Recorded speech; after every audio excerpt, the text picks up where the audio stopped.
안창호TV 구독과 좋아요, 알람 설정 부탁드립니다. 아베 신조 전 총리 피살을 막지 못해 경호에 실패했다는 지적을 받은 일본 경찰이 고인의 부인 아키에 여사가 탄차를 들이받는 사고를 냈습니다. NHK 등 현지 매체의 보도에 따르면 25일 오전 일본 도쿄도 지오다구를 지나는 수도 고속도로에서 아키에 여사를 태운 경호용 승용차를 뒤따르던 다른 경호차가 추돌했습니다.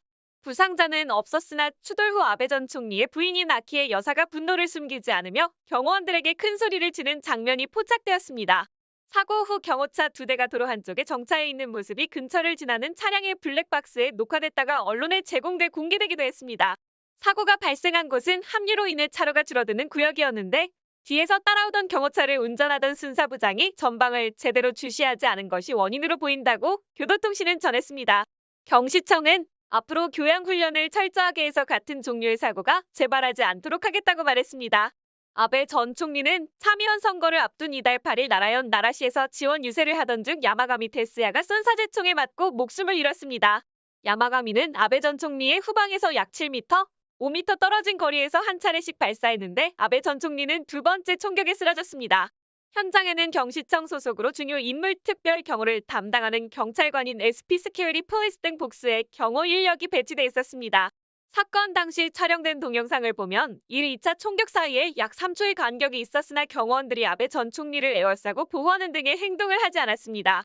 선거 유세 중 총을 맞아 숨진 아베 신조 전 일본 총리 비습 사건을 계기로 일본 경호 체계의 허술한 수준이 만천하에 드러났습니다.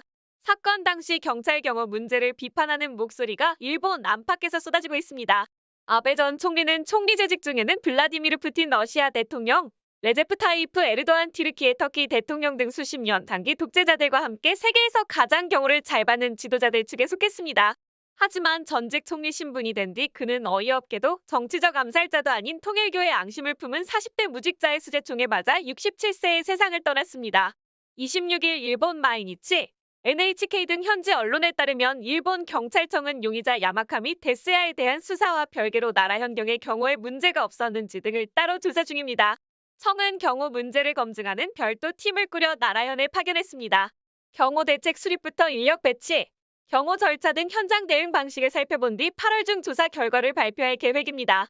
미국 민간군수업체에서 대인경호와 대테러 훈련을 수료한 마루야 모토이토 일본 전략연구포럼 위원은 일매체 JB프레스의 한 기고에서 현설 장소 선정부터 SP 스큐리티 포리스 배치 구도, SP의 늑장 대응 현장 대응의 문제점을 조목조목 지적했습니다.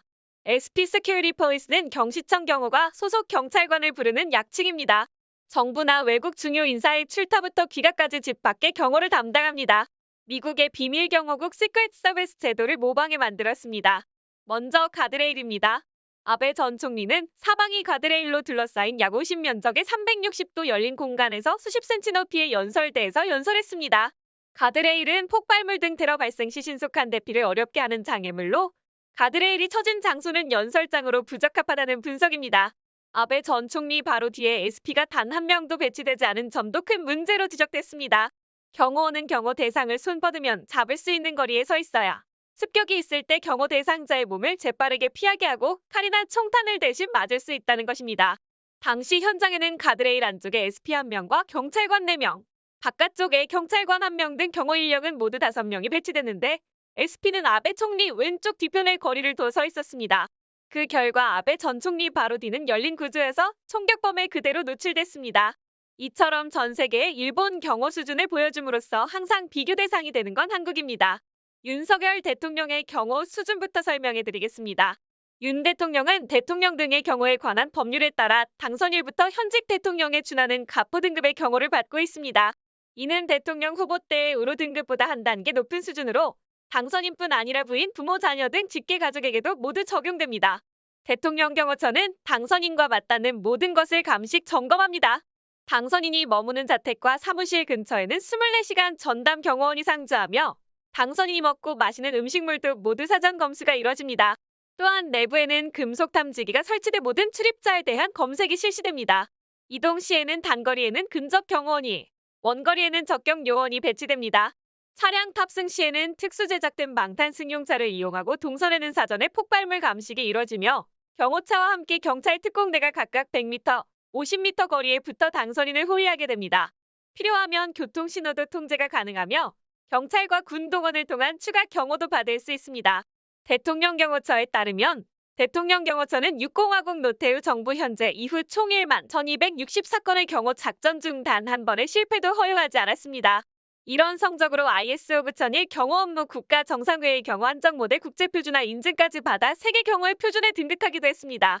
아베 전 총리 부인은 앞서 설명했던 이런 어이없는 사고 이후 일본은 한국의 경호 수준의 반이라도 따라갔으면 좋겠다. 차라리 한국에서 경호를 받으며 살고 싶다며 일본의 경호 수준에 대해 비판을 멈추지 않고 있다고 합니다. 다른 소식이 들어오는 대로 추가 영상으로 찾아뵙겠습니다. 시청해주셔서 감사합니다.